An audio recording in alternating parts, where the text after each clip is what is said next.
እሱ ላይ ተጨማሪ ሽም እሱ ላይ ተጨማሪ ምን መሰለህ ከዚህ ጋር እንድትጨርሱ ይሄ ያረጀ ያፈጀ የሚሉ ሰዎች አሁን ፓስተር አብርሃም እንደተናገሩት የኛ ስብከት ትምህርት የጠንካራ ቤተክርስቲያን አቋም ብቻ አይደለም የእግዚአብሔር ቃልንም እንደዛ ይላሉ። ግን አንድ ነገር አለ እኔ አንድ ማምነው ነገር አለ። ለምሳሌ ለዚህ ንግግሬ ሰውን እንዳይጎዳ ይቅርታ ይጠይቃለሁ። ግን ይሄ የሚያይን አይን የማያው ሰው በተለምዶ እውር እንለዋለን አይደል? ይቅርታ ብየዋለሁ።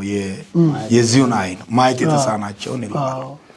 አንድ ማየት የተሳነው ሰው በዚህ በሰሞኑ ጠራራ ፀሐይ ላይ ቆሞ ዛሬ ቀኑ እንዴት ጨለመ ብል እንዴት ነው ምላሽ የሚሰጠው? ለጨለመበት ማየት ስላልቻለ ነው አይደል? እውነት ነው።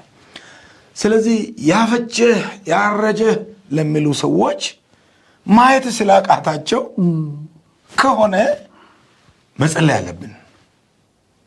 የእግዚአብሔርን ቃል የቃሉን ስብከት የቃሉን መዝሙር እንደገና ደግሞ ጠንካራ የሆነ የቤተ ክርስቲያንን አቋም እምነት አቋም ስርዓቷን ያፈጀ ያረጀ ማለት ከቻሉ እኔ ለነኚህ ሰዎች መጸለይ አለብኝ። ለምን አይናቸው እንዲከፈት ከኛ የሚጠበቀው ማለት ነው። በሌላ በኩል ደግሞ አሁንም ከእግዚአብሔር የተሰጠን አደራ ማስተማር አለብን መናገር አለብን። ከዚህ ጋር የሚያያዙ መጽሐፍ ቅዱሳዊ የሆኑ ብዙ ታሪኮች እንዲሁም ደግሞ እንዲሁ በቤተክርስቲያን ታሪክም የምናውቃቸው ብዙ ነገሮች አሉ። መጽሐፍ ቅዱሳዊ የሆነውን አካሄድ መቃወም የተጀመረው በእኛ ዘመን አይደለም፣ ጥንት ነበረ። ጌታ ኢየሱስ ክርስቶስ ወደዚህ ምድር መጥቶ ሲያስተምር ነበረ። በቃ በሐዋርያት ዘመን ነበረ። በጥንት አባቶች በቤተ ክርስቲያን ታሪክ ዘመን ነበረ። ይሄ ነበረ። በቃ ዛሬ የተጀመረ አይደለም። ከዛ በኋላ እነ ሉተር ሲነሱም ነበረ። ብዙ ሰዎች መጽሐፍ ቅዱስን ስለሚያስተምሩ አይደል ዘይት በእነሱ ላይ ተጨምሮ የተቃጠሉት። የኛ ተረት ይሻላል እግዚአብሔር ቃል ብሎ ከእግዚአብሔር ቃል ብሎ እኮ ነው ያቃጠሉት። ስለዚህ እኔ ምንድነው እንደዚህ ለሚሉ ሰዎች የሚለው አንደኛ ስላላወቁበት ነው፣ ስላልደረሱበት ነው። ለምንድነው ያላወቁት? ለምንድነው ያልደረሱት? እሱ ደግሞ ሌላ ራሱን የቻለ ጥያቄ ነው። ሌላ ራሱን የቻለ ማብራሪያ የሚጠይቅ ጉዳይ ነው። ግን ለዚህ መነሻ የነበሩ ሰዎች ደግሞ እንደ ኢትዮጵያ ያሉ ባስተምሮታቸው በተለምዶ መልእክት ብሎ ትንቢት ብሎ መገለጥ ብሎ በሚናገሩት ነገር ይሄን ያስተማሩ፣ ይሄን ያበሉ፣ ይሄን ያጠጡ አሉ። መጽሐፍ ቅዱስ ደግሞ ለዚህ ሰው የዘራውን ያንኑን ያጭዳል ነው። ደግሞም እያጨዱ እኮ ነው። አሁን እኛ የምናውቀው ብዙ ታሪክ አለ እኮ አሁን በልብ ውስጥ እያወቅን ስለማያንጽ ማንናገራቸው ብዙ ነገሮች አሉ። አንደኛ እኔ አሁን ከዚህ አንፃር ምንድነው የሚለው እንደዚህ ተባለ ብለን እኛ ማሰብ የለብንም፣ መቆርቆር የለብንም፣ መመለስ የለብንም፣ እንደገና ደግሞ መሰናከል የለብንም። ለምን አባቶቻችን ተሰናክለው ቢሆን ንጹህ ወንጌል ዛሬ አይደርስም ነበር። በርግጥ አንተ አረጀ ያፈጀ ማለቱን ትለዋል። እና አባባ ወንዳሮ እኮ ስለያዙ እኮ ነው የተደበደቡት።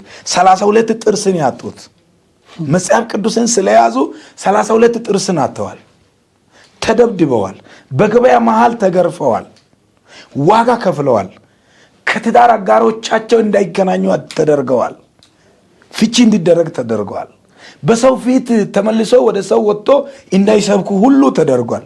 ግን ያ ሊቋቋማቸው አልቻለም፣ ያ ሊያቆማቸው አልቻለም።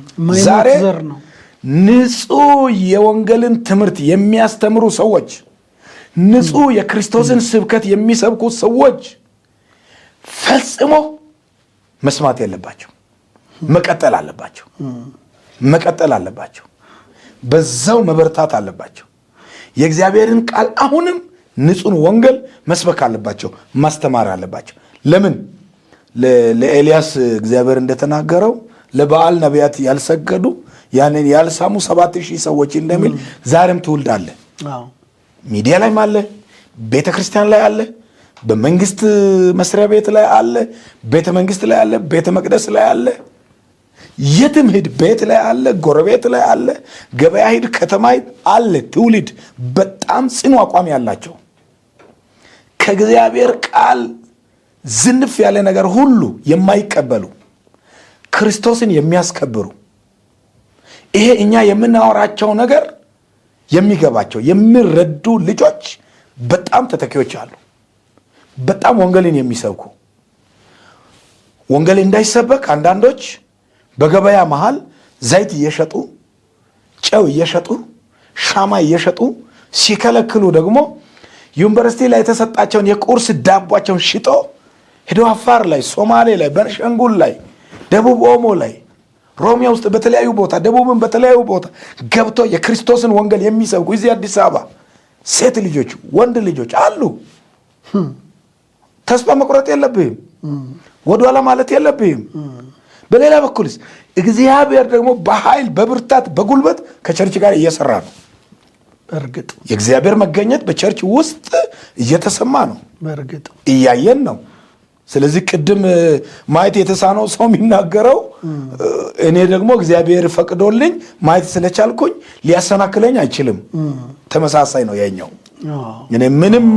እኔ አሁን ለምሳሌ በራሴ አቋም ምንም አይነት ነገር የእግዚአብሔር ቃል ንጹህ ወንጌል ማስተማርን ሊከለክለኝ አይችልም። አቋሜ ነው።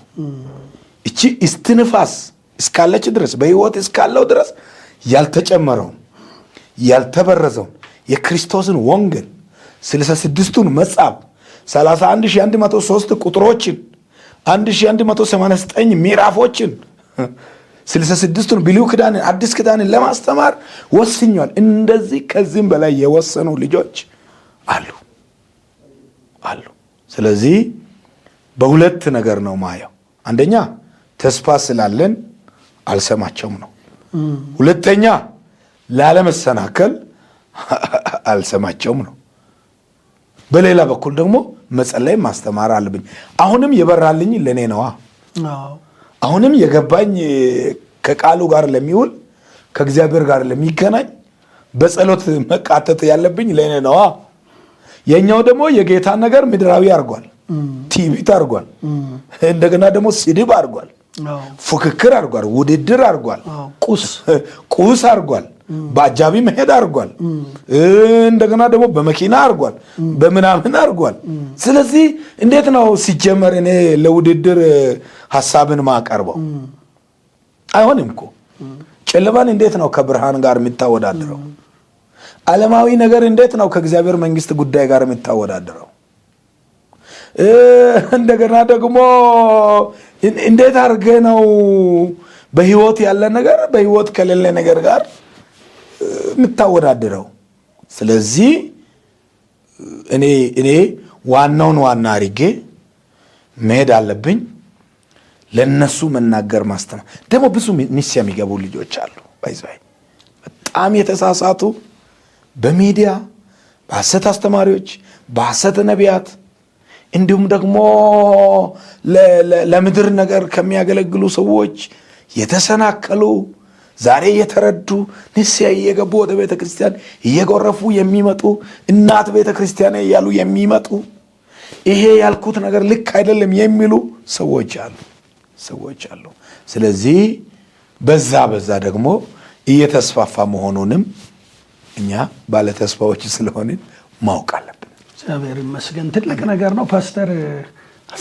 እንግዲህ እኔ ምንድነው ትችት አንስተ ነበር ያረጀ ያፈጀ የሚለውን እኔ አሁን በዚህ ሚዲያ ይሄ ያረጀ ያፈጀ የሚለው ስሙ እንድነሳ አልፈልግም። በራስ በኩል ለምን ዝቅ ያለ ነገር ስታወራ እሱን ለማግኘት ዝቅ ትላለህ።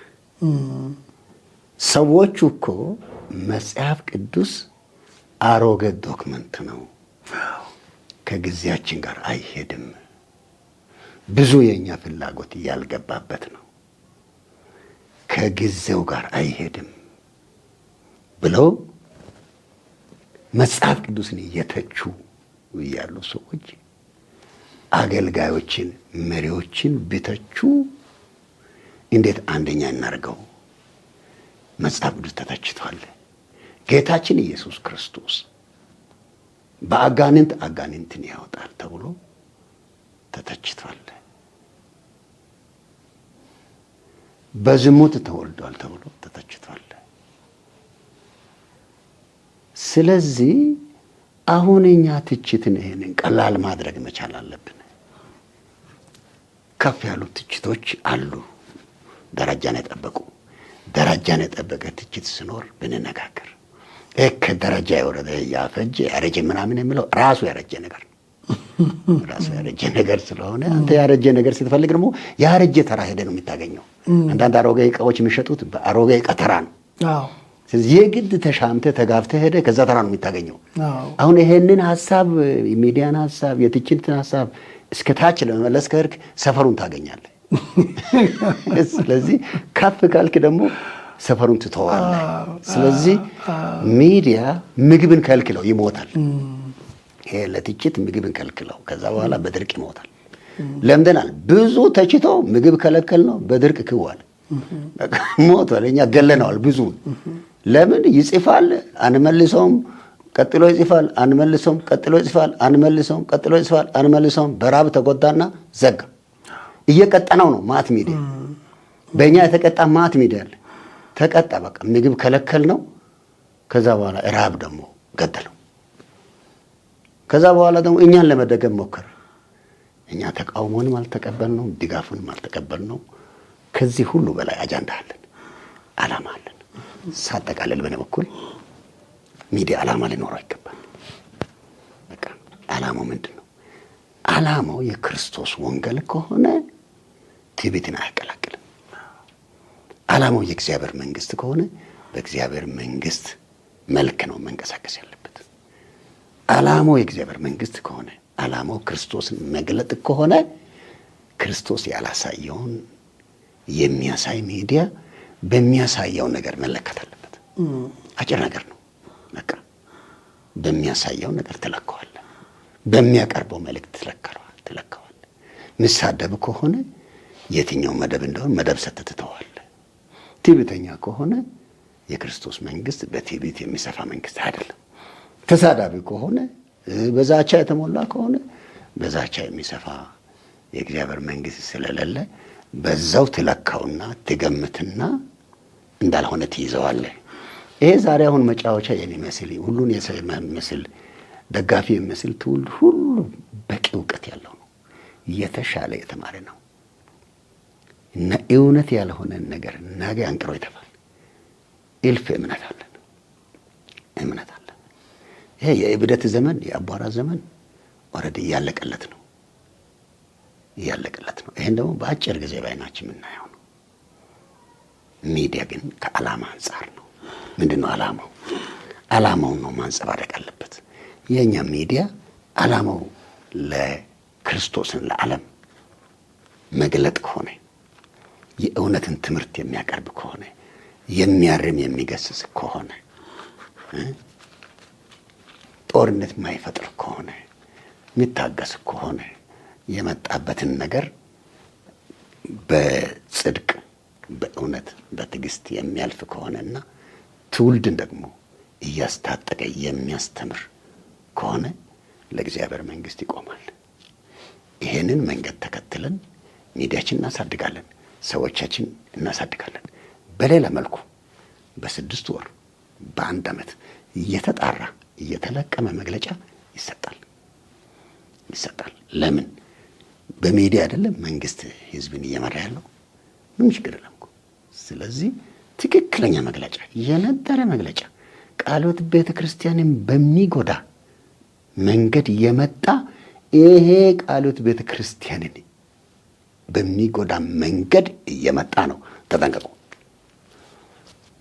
ድርጅት ነው ተጠንቀቁ፣ ነጭ ነው ተጠንቀቁ፣ ጥቁር ነው ተጠንቀቁ፣ መጋቢ ነው ተጠንቀቁ፣ ሌላ ነው ተጠንቀቁ፣ ሐዋርያ ነው ተጠንቀቁ፣ ነቢይ ነው ተጠንቀቁ። በቃ እኛ ማንንም አንከተልም። ዋናችን ክርስቶስ ነው። አሜን። ስለዚህ በክርስቶስ ጉዳይ ከሚተባበረን ጋር እንተባበራለን፣ ወጣ ካለው ጋር አንተባበርም። ይሄ መግለጫችን ቀጣይነት አለው። እኔ በ6 ወር ጠብቁ ለማለት እንችላለን። በአመት 2 ጊዜ ጸዳ ያለ መግለጫ እንሰጣለን። ከዚህ በኋላ ስም ጠርተን ነው ደግሞ ይሄ ማሸፋፈን ምናምን ዙሪያ ገብ አንድም። አንድ ሰው ተሰርቆ ሌባውን አለመናገር ምን ይባላል? ከላይ ወሰደብኝ ማለት አለበት እንጂ ሌባውን ሳይሰጥ ቀርቶ ህዝብ ሌባ ያወጣልኝ ማለት ይሄ ተራ ጨዋታ ነው የሚሆነው። በዚህ ልክ ሚዲያ እንጠቀማለን። ግን ሚዲያ ለምን ዓላማ የተቋቋመ ከሆነ በቃ ትዕቢተኛ ከሆነ ኦልሬዲ ከክርስቶስ ወጥቷል። ምንም አይነት ተጨማሪ ጥናት ሳያስፈልገው ማለት ነው። ሳያስፈልገው ተሳዳቢ ከሆነ በቃ ይሄ መደብ ልዩነት አለ ማለት ነው፣ ወጥቷል ማለት ነው። ስለዚህ ይወጣሉ። ለገንዘብ የቆመ ሚዲያ ከሆነ ኦልሬዲ በቃ ምን ዓላማው ገንዘብ ነው። ዓላማው ገንዘብ ስለሆነ በየትኛውም በግራም በቀኝ ተዋሸ አልተዋሸ አይጠበቅም። በየትም ገንዘብ ይምጣልኝ ነው እሱ ዓላማው። ገንዘብ የሆነው ሚዲያ ሊሆን ይችላል። ዓላማው ክርስቶስ የሆነና ዓላማው ሌላ የሆነው ብንለይ፣ ሌላ የሆነው የክርስቶስ የሆነው ደግሞ ብነካ ባይሰማን ስራችን ልንቀጥል። በጣም ጥሩ። እንግዲህ 2 ነገሮችን ብቻ አሁን አንድ ጥያቄ ነው የሚቀረኝ። የመጨረሻው የሚተላለፍ መልእክት ነው የምትነግሩኝ። በእውነት ውድ ሕይወት ቲቪ ቤተሰቦች እጅግ ወቅታዊና ወሳኝ ውይይት ነው እያደረግን ያለነው። የዛሬው እንግዶቼ እንግዲህ በግራ በኩል በኢትዮጵያ ቃለ ሕይወት ቤተክርስቲያን የወላይታ ቀጠና ዋና ጸሐፊ የሆነው መጋቢ አብርሃም ቦታ አለ። በቀኝ በኩል ደግሞ የዚሁ የወላይታ ቀጠና ምክትል ዋና ጸሐፊ የሆነው ወንጌላዊ ያሲኔኛ አብሮን አለ። ዛሬ እንግዲህ እነዚህ ወገኖች በጣም በወቅታዊ ጉዳይ ላይ ወሳኝ ነገሮችን እየሰጡን እንደሆነ እናንተም ብዙ ቁም ነገር እንደቀሰማችሁ እናምናለን። ዓላማችን ግለሰቦችን፣ ተቋማትን መተቸት ሳይሆን ወደ እግዚአብሔር ቃል እንመለስ የሚል ነው። ከዚህ በተቃራኒ ደግሞ አንዳንዶች ምን ይላሉ? እነዛኛዎቹ እንግዲህ በዛ መልክ ተገልጿል። ሌሎች ግን ይሄ ችግር የሰፋው ከቤተ ክርስቲያን ድክመት ነው፣ እነዚህ ለቤተ ክርስቲያን ቀናት ያላቸው ናቸው፣ ቤተ ክርስቲያን ጋር ክፍተት አለ፣ ማስተካከል ማረም ያለባት ነገር አለ ነው የሚሉት። አሁን እኔ ሲሰማኝ እዚህ ወላይታ ቀጠና ላይ የተጀመረው እንቅስቃሴ ለዚህ መልስ ይሰጣል ብዬ አስባለሁ። እንደ ሰደድ ቢስፋፋ ቢቀጥልና ለነዚህኛዎቹስ ያለው መልስ ቤተ ክርስቲያን ጋር ክፍተት ስላለ ነው ሐሰት ስፍራውን የወሰደው።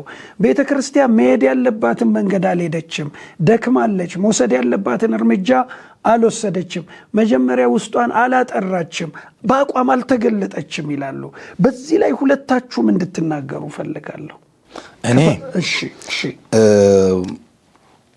ጥያቄውን ቤተ ክርስቲያንን ለማቃናት፣ ቤተ ክርስቲያን ተስተካክላ ለማየት፣ ቤተ ክርስቲያን የጽድቅ ተጽዕኖ ፈጣሪ እንድትሆን የሚፈልጉ ሰዎችን ይጋራለሁ። ግን ቤተ ክርስቲያንን ለመተቸት፣ መሪዎችን ለማሸማቀቅ፣ አገልጋዮችን ለመንካት የሚሉ ሰዎችን ደግሞ አልቀበልምም። በማገኘው ደግሞ እድል ይቃወማለሁ። እነኚህ ለማስተካከል የሚሉትን ሐሳብ ሳነሳ ነው እኮ ቤተ ክርስቲያን ውስጥ እኮ ክብተት በመኖሩ እኮ ነው እኛ ታድሶ ብለን የጀመርነው። ታድሶ ወደ ቀደመው እኮ መመለስ እኮ ነው። ቃለ ሕይወት ቤተ ክርስቲያን ንጹሕ የእግዚአብሔር ቃል አስተማሪ ቤተ ክርስቲያን ናት። በዛ መሰረት ላይ መቆም አለብን ነው አሁን እያልን ያለ ነው። ጅምሩም ያነበረ ነው እያልን ያለ ነው። ይሄ መሀል ላይ የሚለው ማቴዎስ ወንጌል ላይ ዘሩን ዘር ተዘራ፣ ጠባቂዎችን ሰራተኞችን ጠብቆ አለ፣ ሄደ። ክፉ ደግሞ መጣና እንክርዳድ ዘራ፣ በቀለ፣ እነሱ ተኝተው ነበሩ፣ ነቁ። አሁን ነቅላለን አሉ። ገብቷል። ከዛ ጋር የሚመሳሰሉ ነገሮች አሉ። ምን ማለት ነው? ቤተ ክርስቲያን በሆነ ጊዜ ዋናው ነገር ዋና ያላደረገችበት ዘመን እንዳለ እኮ አሁን የሚታዩ ነገሮች እኮ በግልጽ ያሳያሉ። ዋናው ነገር ዋና ካላደረግ ሌላውን ዋና ያደርጋል። ቤተ ክርስቲያን ላይ የሚታዩ የሚሰሙ ነገሮችን አላይም፣ አልሰማም፣ አልናገርም ማለትም በራሱ ኃጢአት እኮ ነው። ትክክል አይደለም እኮ ነው። ስለዚህ ቤተ ክርስቲያንን ለማቃናት ለማስተካከል የሚሉ ሰዎች የተሻለ መጽሐፍ ቅዱሳዊ ነገር ይዘው ይቅረቡ። አብረን እንስራ። ኢንቫይት እናደርጋለን፣ እንጋብዛለን፣ ይምጡልን፣ አቅም ይሆናሉ፣ ኃይል ይሆናሉ። አብረን እንስራ። ይሄ የእግዚአብሔር መንግስት የእንትና አይደለም፣ የሁላችንም ነው። እኛ የእግዚአብሔር ልጆች ነን። በቤቱ አብረን እናገልግል። ይምጣ። ውጭ ቆሞ መተቸት ብቻ አይሁን። በጋራ እንስራ ነው። እኔ ከበኩሌ ነጥብ በነጥብ ካነሳን በመሪነት አገልግሎት አንጻር እኮ ክፍተት ታይቷል ነው። አንዳንድ ቦታ አሁንም እኮ እየታየ እኮ ነው። የማን ዘር ይምጣ የሚባልበት አለ እኮ መሪነት ላይ። ማንን እናርግ ነው? ለማን ነው? ማን ቤተሰብ ይባላል እኮ። ይሄን ደግሞ መዋሸት መደበቅም እኮ ልክ አይደለም እኮ። በሌላ በኩልስ መሪ የሚሆኑ ሰዎች የእግዚአብሔርን ቃል እውቀት ያላቸው ነው ወይ?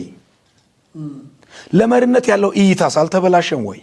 ለምሳሌ መጽሐፍ ቅዱስ መሪን ምን ይላል? የመጀመሪያው ክራይቴሪያ ጢሞቴዎስ ላይ ቲቶ ላይ ለማስተማር የሚበቃ ይላል። አሁን መሪ የሚሆኑ ሰዎች ለማስተማር የሚበቁ ናቸው ወይስ አንዳንድ ጊዜ ለነገር የሚበቁ ናቸው? ገብተዋል? እኔ ያጋጠመኝ ነገር ምንድን ነው? ለምሳሌ ፓስተር አብርሃም ዋና ጸሐፊያችን፣ እኔም የእግዚአብሔር ቃል አስተማሪዎች ነን፣ ሰባኪዎች ነን።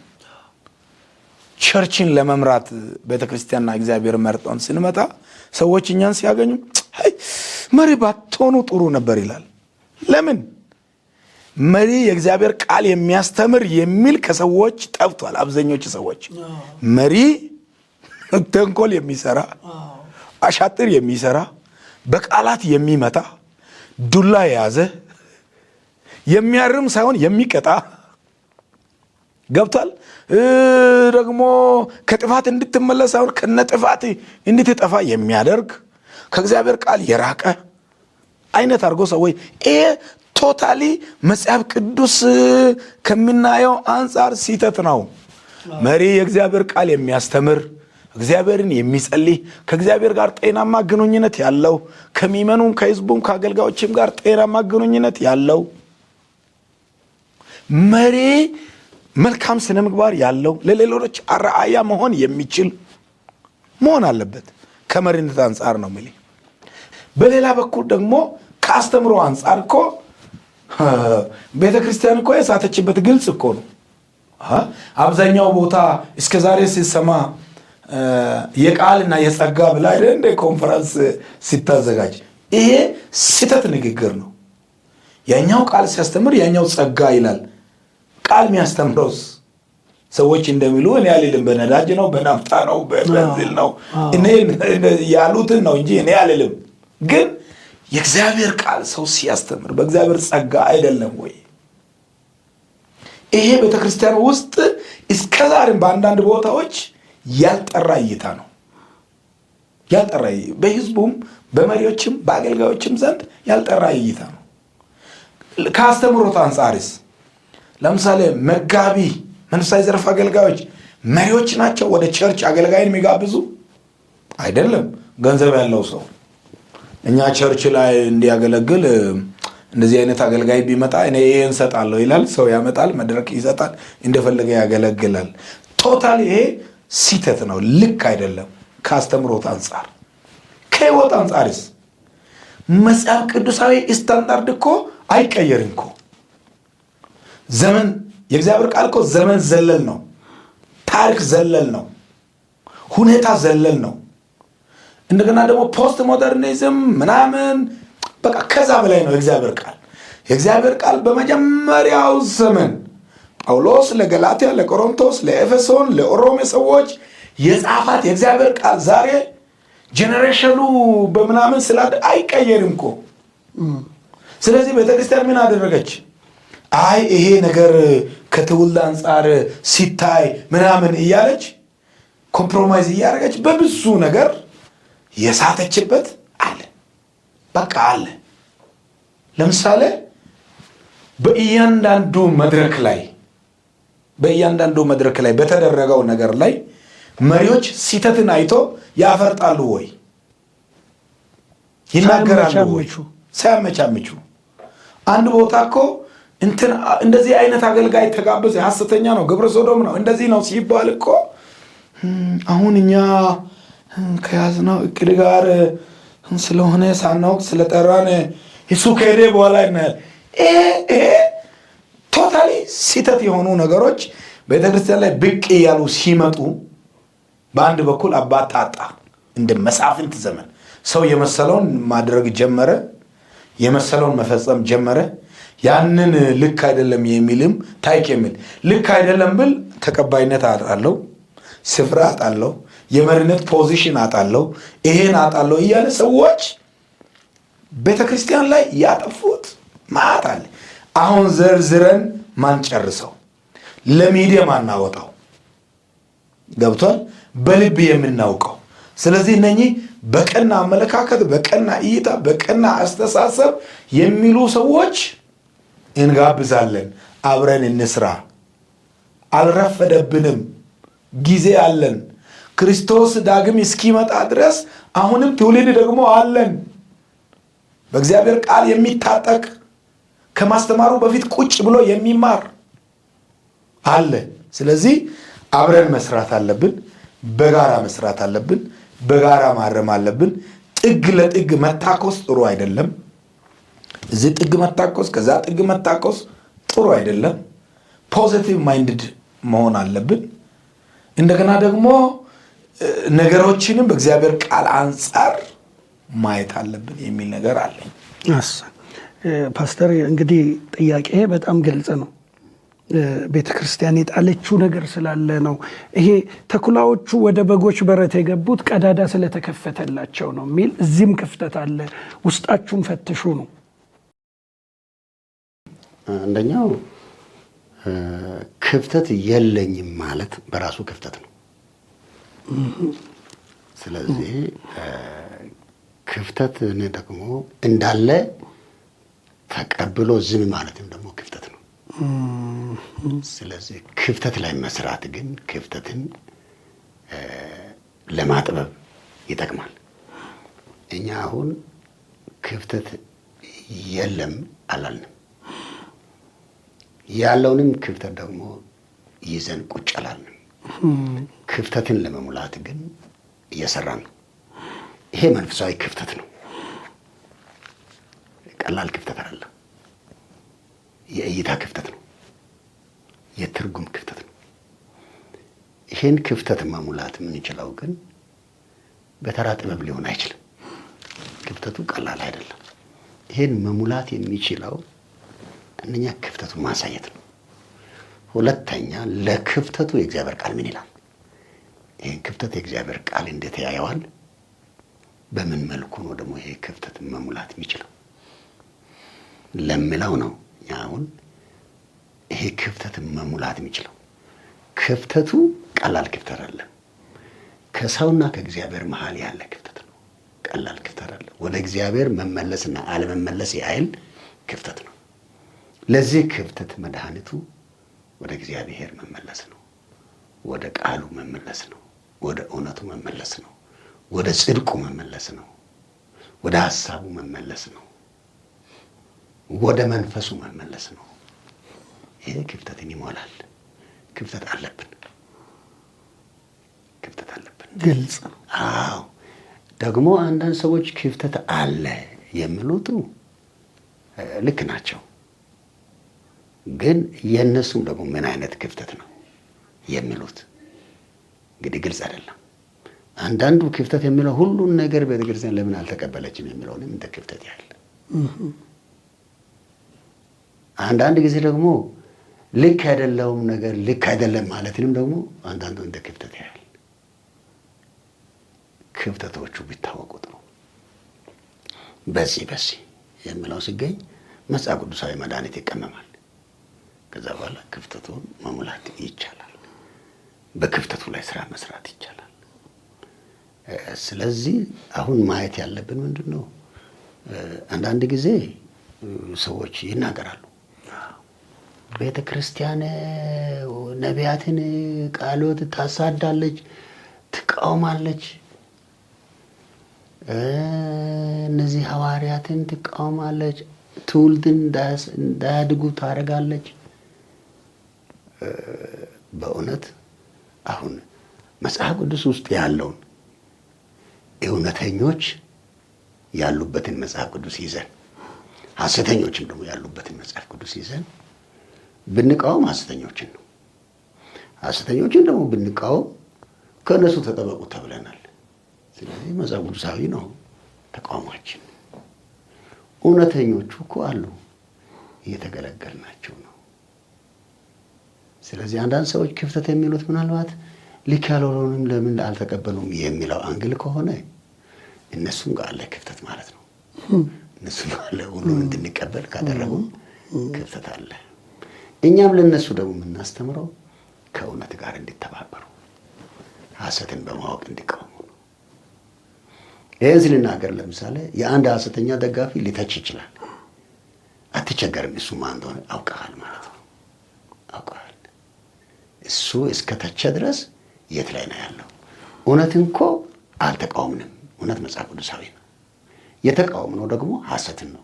ሐሰትን ደግሞ መጽሐፍ ቅዱስ ይደግፈናል እንድንቃወም፣ ከሐሰተኞች እንድንጠበቅ። ቤተ ክርስቲያናችን መጠበቅ አለብን፣ ራሳችን መጠበቅ አለብን፣ ቤታችን መጠበቅ አለብን፣ አገልግሎታችን መጠበቅ አለብን። ለምን? ሐሰት ነው። ይሄ እንዲህ ከሆነ ለምንድን ነው ባንክ ቤቶች ሐሰተኛ ኖት የማይቀበሉት? የእውነተኛ ተጻራሪ ስለሆነ እንደውም ይዞ ያስሩታል። የኛ ይሻላል፣ የኛ እኮ ታስገለግላል። አንዳንድ ሰዎች ከመንግስትም አንግል አንዳንድ ነገሮች ይመጡ አሉ። እንደ አካባቢም እንደዚህ ቤተክርስቲያን ይሄ እነዚህን አገልግሎቶች ይቃወማሉ ብሎም ይላሉ። በሌላ በኩል ደግሞ መንግስት የራሱን ዓላማ የሚያደናቅፈውን ደግሞ እየቀጣ ነው፣ በደንብ እየቀጣ ነው። እኛ ስንቀጣ ደግሞ አንዳንዱ ሊወግን ይሞክራል። ያንንም ደግሞ እነሱ አሁን ቢታረሙ ጥሩ ነው። ምክንያቱም የእኛ አሁን የእግዚአብሔር መንግስት ጉዳይ ነው። የእግዚአብሔር መንግስት እንዳይበላሽ በምናደርገው ጥንቃቄ ማንም ሊደግፈን ይገባል። ክፍተቶቹን በዚህ ልክ ብናይ፣ ቅድም ያሲን ያነሳው እኔ ሼር አደርጋለሁ። ጤናማዎች፣ ሰላም ያላቸው ሰዎች በዚህ ክፍተት አለ። ይህን ክፍተት እንዴት እንየው? ቤተክርስቲያን እንዴት ታያለች? ዛሬ ጊዜ እናንተ መሪዎች ናችሁ፣ አገልጋዮች ናችሁ። ቤተክርስቲያን በዚህ እየተጎዳች ነው፣ ይህን ክፍተት እንዴት ታያላችሁ የሚለውን ጤናማ ነገር ይዞ ከመጣ እኛም ከእሱ ጋር እንሰራለን፣ እሱም ከእኛ ጋር ይሰራል። ክፍተቱንም ደግሞ በጋራ ጠባብ እናደርጋለን። አንዳንዱ ደግሞ ሁሉን ነገር ወደ ትችትም ይቀይራል። አንዳንዱ ደግሞ አብረህ ለመስራት እንኳን የራሱ ግል አጀንዳ ያለው አለ። ምንም አብሮ ለመስራት አብሮ የሚሰራ መንፈስ የሌለው በየትኛውም ቦታ የራሱ የግል አጀንዳ። ዶክተር ኩርሲ ወደ ጌታ ሄደዋልና ኢትዮጵያ ቃለ ሕይወት ላይ ዋና ጸሐፊ ሆኖ ሲያገለግሉ እኔ አስታውሳቸዋለሁ። በቃለ ሕይወት ቤተክርስቲያን ላይ ማንም ጎጆ አይሰራም ይላሉ። ማንም የግል ጎጆን እዚህ አይሰራም በቃለ ሕይወት ላይ ይላሉ። የግል ጎጆ ያላቸው ሰዎች አሉ ደግሞ እና ጎጆቸውን ይዘው አንተ ጋር ይመጣሉ። እነሱ ጎጆ ሲሰራ ደግሞ ያንተ ቤት ይፈርሳል። ስለዚህ ትልቁ ቤት ላይ ደግሞ ጎጆ ሰርተን ለትልቁ ቤት አደጋ ማምጣት የለብንም። አንዳንዶቹ የህይወት ችግር ያለባቸው አሉ። በቃ ምንም መጽሐፍ ቅዱሳዊ የሆነ ደንባዊ የሆነ የህይወት ችግር ግን አለኝ ይላል። እንዳታቀርበው የእሱ ህይወት ችግር ቤተክርስቲያን ይጎዳል። አንዳንዱ ጋብቻ ያደረገ ያለ ግን ባለ ራዕይ ነው። አብሬ ልስራ ብል የቱ ጋር ትሰራለህ? ከእሱ ጋር ስትሰራ ደግሞ ድርብ ጋብቻን ታጸድቃለህ ማለት ነው። በየትኛውም በኩል ደግሞ መጽሐፍ ቅዱስ የተሻለ ፍቺ ያለ ብሎ አይመዝንም። ስለዚህ ይሄ ክፍተቶችን ከሚሞሉ ጤናማዎች ጋር አጣርተን ለመስራት ልባችን፣ ቤታችን፣ ቃለ ሕይወት ቤተክርስቲያን ክፍት ናት። ይህን ስናገር እኔ አሁን እንደ ወላይታ ነው የምናገረው።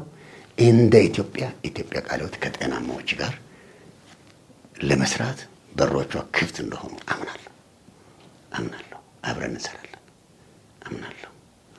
ጤናማ ያልሆኑ ግን ጎጆቸውን ይዞ ስለሚመጡ ስለምናውቅ ትልቁ ቤት ላይ ደግሞ ጎጆ አሰርተን ነገ ጎጆ ትልቁን ቤት ሲጎዳ ማየት ትክክል አይደለም፣ አንቀበልም። የህይወት ችግር አለ፣ የተለያዩ ግል አጀንዳዎች አሉ። እነዛን እንጠነቀቃለን። ከዛ ውጪ ጤናሞችን እንፈልጋቸዋለን። ክፍተቶችን በማስተማር ነው የምንሞላው። የእግዚአብሔር ቃል ነው የሚሞላው። ውይይት አይሞላውም፣ ሌላ ነገር አይሞላውም። የእግዚአብሔር ቃል ነው የሚሞላው።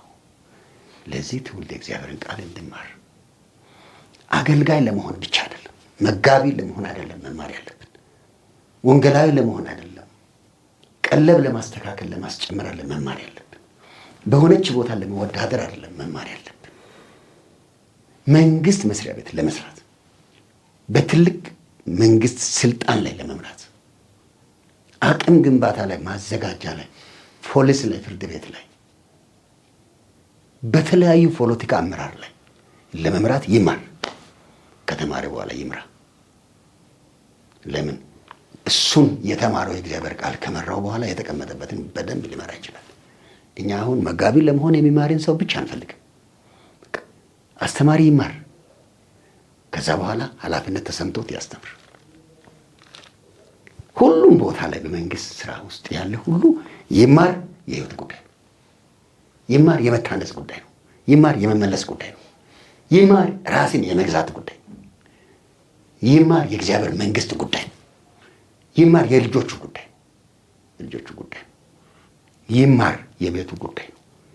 ተምሮ ነው ከዩኒቨርሲቲ ስለወጣ ማስተር ስላለው 3ኛ ዲግሪ ስላለው ሳይሆን ዲፕሎማ መማር አለበት። ቁጭ ብሎ አማርኛ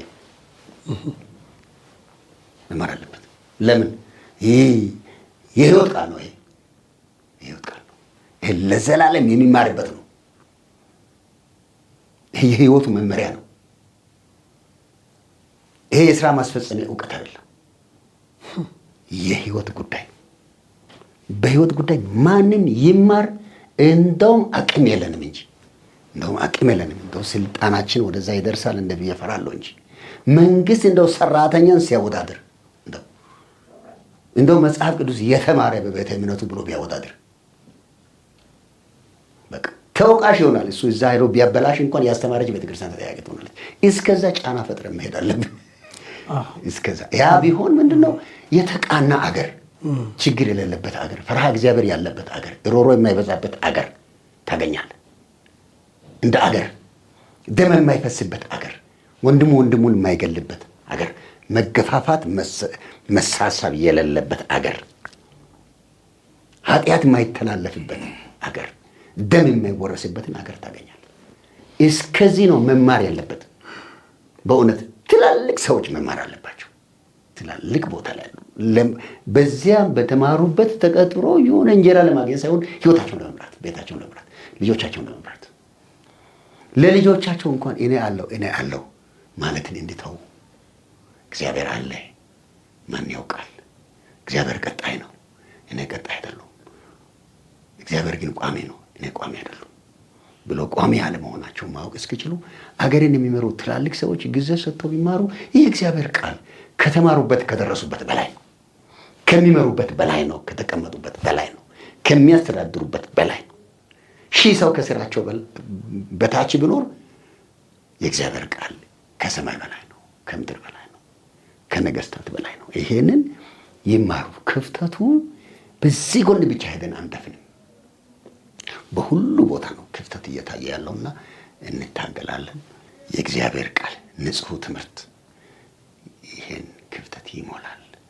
ትምህርት ግን ትኩረት እንዳይደረግ ሰው ቁጭ ብሎ እግዚአብሔርን ቃል እንዳያጠና እንዳያነብ መጽሐፍ ቅዱስ እንዲህ ይላል የሚለውን እንዳይለማመድ የሆኑ ደግሞ ገበያ ላይ የገቡ ተራ ነገሮች አሉ። ፈጽሞ ምንም ባታነብ አንዱ ማያነባው ዝም ብሎ መድረኩን 3 ቀን ዘሎ ከጨረሰ ለምን ታነባለህ? ቀጣይ እሱ ተፈላጊ ከሆነ አንብበ ተምረ በማትፈለገው ልክ ሳያነብ ሳይጸልይ ተራ ወሬ አውርቶ የሚፈለግ ከሆነ የሚማሩ ተስፋ ይቆርጣሉ። ለዚህ መድኃኒቱ ሁሉ ሲማር ሁሉ ሲያውቅ ተኩለንና በግን ሳይቸገር ያጣራል።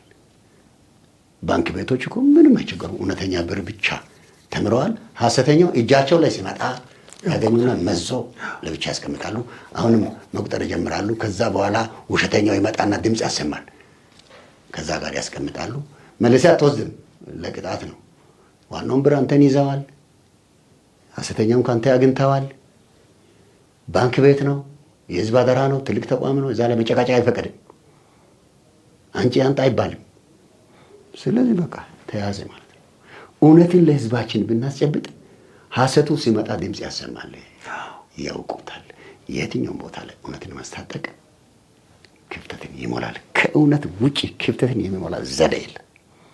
ለዚህ ነው ደግሞ ለእውነት ሁሉም ሰው እውነትን ማስተማር አለበት፣ መማር አለበት። ከእውነት ያፈነገጠ ነገር ለጊዜው ዝም ብሎ ማስታገሻ ቢሆንም እንጂ መድኃኒት አይሆንም፣ ዘላቂ መድኃኒት አይሆንም። ዝም ብሎ አሁን ደስ ይላል፣ የሆነ መልእክት መጣ ይባላል፣ ወይ ትሄዳለህ ትባላለህ። ባትሄድም በሰዓቱ ደግሞ ደስ ይላል። ወይ ታገኛለህ ትባላለህ፣ ባታገኝም ያው በሰዓቱ ደስ ይላል። ወይ ትገዛለህ ትባላለህ፣ ከዛ ሰዓት ገዛ ስትቀርም በሰዓቱ ደስ ይላል። ማይጠቅም ማስታገሻ ነው፣ ማይጠቅም ያልተሳካ ጥሪ አይነት ነው። ስለዚህ አይመችም። እውነት ግን ዋጋ ቢያስከፍልም ዘለቀታ አለ። በእርግጥ ደግሞ መጽሐፍ ቅዱስም ይሄ ውሃ የሌላቸው ደመናዎች እንደሚለው እንደዛ ይሆናል። እንደው የመጨረሻ እንግዲህ ውድ ሕይወት ቲቪ ቤተሰቦቻችን ዛሬ ከወላይታ ቀጠና አመራሮች ጋር ተቀምጫለሁ። በጣም ወቅታዊ ጉዳይ ልንሰማው ልናብሰለስለውና የት ጋር እንደቆምን ራሳችንን ልንፈትሽበት የተገባ ነው። እንደ ግለሰብም እንደ ተቋምም እንደው ፓስተርና ወንጌላዊ የመጨረሻ ጥያቄ ምንድን ነው የሚተላለፍ መልእክት ያላችሁ እንደ አጠቃላይ ለወንጌላውያን አማኞች አሁን ላለው ግርግር፣ አሁን ላለው ትርምስ፣ በቤተ ክርስቲያን ህልውናም ላይም ለተጋረጠው ችግር ምንድን ነው የሚተላለፍ መልእክት ያላችሁ? እስቲ በዚህ እንዝጋ። ፓስተር ጋር ተመልሼ እመጣለሁ። ወደ ወንጌላዊ ያሲን እስቲ ልምጣ። እኔ ለቃሎት ብቻ አይደለም ለመላው ወንጌል አማኞች የሚለው ምንድን ነው፣ እኛ ክርስቲያኖች ነን፣ የክርስቶስ ተከታዮች ነን። መመሪያችን መጽሐፍ ቅዱስ ነው። በቃ አለቀ። እሱ ነው የሚመራን፣ እየተሰጠን ወደ ቃሉ እንመለስ ነው፣ ወደ መጽሐፉ እንመለስ ነው። ሲመለስ ደግሞ ክርስቶስ ላይ የትኛውንም ነገር አናምጣ ነው። ብቻው በቂ ነው።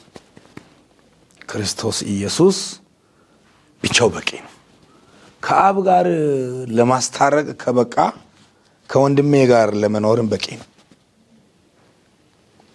የእግዚአብሔርን መንግስት አሳልፎ ለመስጠት ክርስቶስ ከበቃ በኢትዮጵያ ምድር ለመኖርም ክርስቶስ በቂ ነው። በክርስቶስ ላይ ተጨማሪ አናምጣ፣ በቃ ይበቃል። በእግዚአብሔር ቃል ላይ ተጨማሪ አናምጣ፣ በቃ ይበቃል። በሌላ በኩል ደግሞ የተሰጠን ጸጋ በቂ ነው። የተሰጠን ጸጋ በቂ ነው። የተሰጠን ጸጋ በቂ ነው የሚለው እንድናገለግል የተሰጠን ለእኔ የተሰጠ ያለ ከዛ ያለፈ መሞከር መጣር የለብኝም። በቃ በተሰጠኝ ልክ ላገልግል ነው። በተሰጠን ልክ እናገልግል እግዚአብሔርን። በቃ መሪ እንዲመራ ሰጠው አይደል? በቃ ይምራ። ሌላው እንዲያስተምር ሰጠው አይደል? በቃ ሊማርበትና ያስተምር። ሌላው እንዲዘምር ተሰጠው አይደል? በቃ ይዘምር፣ እኔ ልስማ፣ ሊባረክበት ነው። ያንን ደግሞ ስናደርግ ቅድም እንዳልኩት ምንም ንግግርም ቢሆን ተግባርም ቢሆን ምንም ቢሆን ለእግዚአብሔር ክብር እናደርግ። ለቤተ ክርስቲያን ጥቅም በረከት እናደርግ። በዚህ ምድር ከክርስቶስ ሲቀጥል ከቤተ ክርስቲያን የሚበልጥ ነገር የለም። በቃ ቤተ ክርስቲያን የመጨረሻ ናት። ድንበሯ መጠበቅ አለበት። ቤተ ክርስቲያን የክርስቶስ ወክል ሆና በዚህ ምድር ያለችው እኛ ቤተ ክርስቲያን የሆንን ሰዎች በቅድስና ቢባል በንጽህና ህይወት ቢባል የሚገባው ነው ማድረግ ያለብን። በቃ እንደ ቤተ ክርስቲያን እሱን ይለዋል። ከዛ ያለፈ በዚህ አጋጣሚ በወላይታ ቀጠና ቃለ ሕይወት ቤተ ክርስቲያን ላሉ ስር ላሉ ለሚመናን፣ ለመሪዎች፣ ለአገልጋዮች ከታድሶ ጎዳና ወደኋላ የምንመለስበት እድልም አጋጣሚም እውቀትም ሐሳብም አይኖርንም። እኛ ለእግዚአብሔር ክብር ቤተ ክርስቲያናችንን ለመታደግ በታድሶ ጎዳና ላይ ነን። ይህንን በማወቅ መድረክን እንዲሁም ደግሞ አገልግሎትን፣ ትምህርትን፣ መሪነትን፣ ህይወትን መዋጀት አለብን። ለታድሶ በሚመጥን ልክ ማገልገል አለብን። ለታድሶ በሚመጥን ልክ መኖር አለብን። ለታድሶ በሚመጥን ልክ መንቀሳቀስ አለብን። ህይወት ቀላል አይደለም። ከአገልግሎት ህይወትን ማስቀደም አለብን። ህይወት ሲኖር ነው ማገልገል ምንችለው። ህይወት ከሌለ የታለ አገልግሎት? ስለዚህ ህይወትን አስቀድመን ንጽህና ኖሮን ቅድስና ኖሮን እግዚአብሔርን ለማስከበር እናገልግል። በሌላ በኩል ደግሞ ከህንፃ በላይ ወንጌልን እናስቀድም። አሁን ከቁሳቁስ በላይ ወንጌልን እናስቀድም። እንያያዝ። የክርስቶስን ወንጌል ወደ ሁሉ ዓለም ሁሉ እንድናደርስ ነው እየተጠራ ነው። ስለዚህ በዚሁ አጋጣሚ ይሄንን መልእክት ለሚሰሙ ሁሉ ታድሶ በጀመርንበት ልክ ቤተ ክርስቲያን ክርስቶስን ማንጸባረቅ እንድትችል መግለጥ እንድትችል ክርስቶስን እንድታሳይ እንድትችል በየዕለቱ ምን አይነት አሻራ ነው ማሳረፍ ያለብኝ? ምን አይነት ነገር ነው ማድረግ ያለብኝ? የቤተ ክርስቲያን ብርሃን ጎልቶ እንዲታይ ቤተ ክርስቲያን የጽድቅ የቅድስና ተጽዕኖ በማህበረሰቡ መካከል መፍጠር እንድትችል እኔ ምንድን ነው ማድረግ ያለብኝ? ከኔ ምን ይጠበቃል? በሚል መንፈስ መንቀሳቀስ እንድንችል ወደኋላ እንዳንል በዛም በዚህ በሚነሳው ነገር እንዳንፈራ የሚለውን አደራ ማለት ፈልጋለሁ።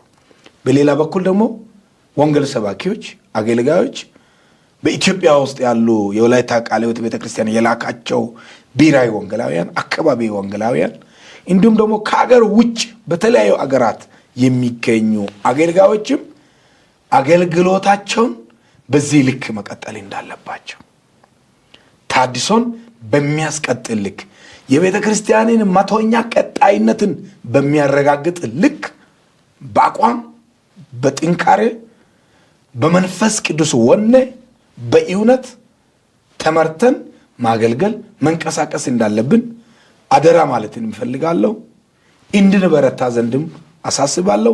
በአስፈላጊ ነገር ደግሞ ሁሉ ከጎናችንም ቅዱሳን እንዲቆሙ፣ ምክንያቱም እኛ በታድሶ ጎዳና ላይ ስለሆንን አባቶች የከፈሉት አይነት ዋጋም ከመጣ ዝግጁ ስለሆንን በዚህ መዘጋጀት ልክ አብረው እንዲቆሙ አብረን ክርስቶስን እንድናገለግል አብረን እንድናስከብር እግዚአብሔር ደግሞ የሰጠንን ዘመን ወርቃማ አድርገን ቤተ ክርስቲያን ላይ ጤናማ አገልግሎት አገልግለን መልካም አሻራ አሳርፈን እንድናልፍ ዘንድ ለማሳሰብም ይፈልጋለሁ። ከልብ አመሰግናለሁ። እግዚአብሔር አምላክ ይባርከን። እሺ ፓስተር፣ እንደው በመጨረሻ የሚተላለፍ መልእክት አንተም በወንጌላዊ ያሲን ላይ የምትጨምረውን ነገር? እኔ የምጨምረው ነገር እንግዲህ አሁን እኛ እንደ ወላይታ ቃለ ሕይወት ቤተክርስቲያን ነው የምናወራው። ነገር ግን እውነቱ ደግሞ ለመላው ዓለም ነው፣ ለቤተ ክርስቲያናትም ነው፣ ለትውልድ ሁሉ ነው፣ ለመስክ ሁሉ ነው። እውነቱ ለአገልጋዮች ነው፣ እውነቱ ለመሪዎች ነው፣ እውነቱ በመንግስት ለሚሰሩት ለስራ ኃላፊዎች፣ ለስር ሰራተኞች፣ እውነቱ ለንግዱ ማህበረሰብ፣ እውነቱ በተለያየ መስክ ተሰማርቶ ለሚኖሩት ሁሉ ነው። እውነት ተወስኖ ከዚህ አይለፍ አይባልም።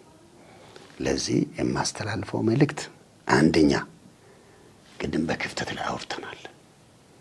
ስለዚህ መጽሐፍ ቅዱስ ሊገዛን ይገባል። መመሪያችን የእግዚአብሔር ቃል ሊሆን ይገባል።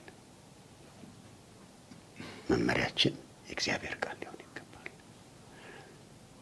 ሌላው ትውልድን ለተለያዩ መጽሐፍ ቅዱሳዊ ላልሆኑ ልምምዶች አሳልፈን መስጠት የለብንም የሚለው መልእክት አስተላልፋለሁ። ልምምዶች ከመጽሐፍ ቅዱስ እየበለጡ ናቸው።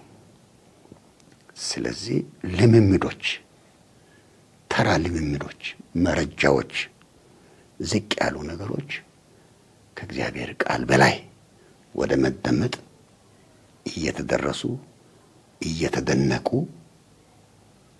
ሰው ልምምድን እያዳበረ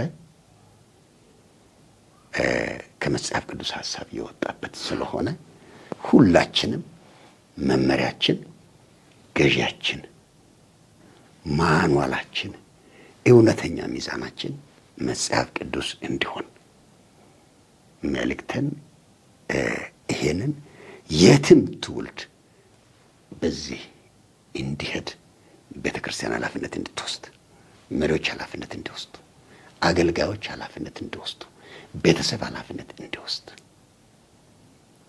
ልምምዶች ከመጽሐፍ ቅዱስ በላይ እየተሰሙበት እየተገለጡበት ቦታ የያዙበት ጊዜ ነው ክፍተቱ የመጣው። ስለዚህ አሁን መጽሐፍ ቅዱስ ቦታውን ያገኝ።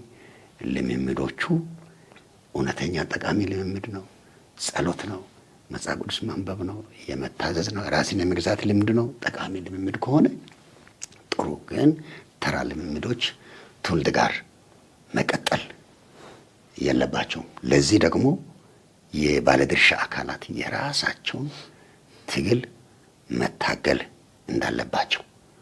ሌላውና ሲጨርስ ሁሉም ሰው ለታድሶ መነሳት አለበት።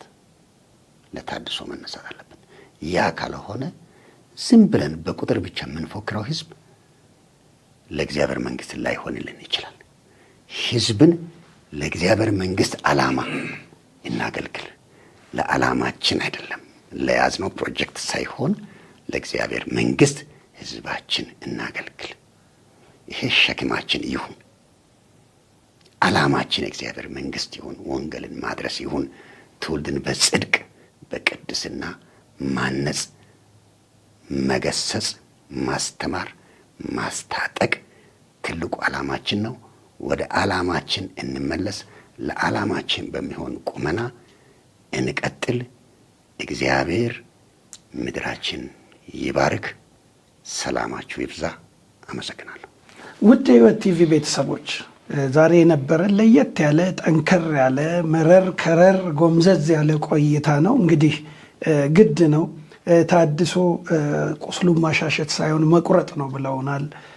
የዛሬ ቆይታዬ ድንቅ እንደነበረ እኔ ውስጤ ሲታነጽ እውነቱን ስረዳ በራሴ ስለማረጋግጥ እንዲህ ይሰማኛል።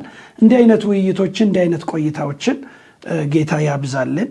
እንግዲህ በዛሬው የሕይወት ወቅታዊ እንግዶቼ የነበሩት በኢትዮጵያ ቃለ ሕይወት ቤተ ክርስቲያን የወላይታ ቀጠና ዋና ጸሐፊው ፓስተር አብርሃም ቦታና በወላይታ ቀጠና በዛው ምክትል ዋና ጸሐፊው ደግሞ ወንጌላዊ ያሲን የኛ ነበሩ።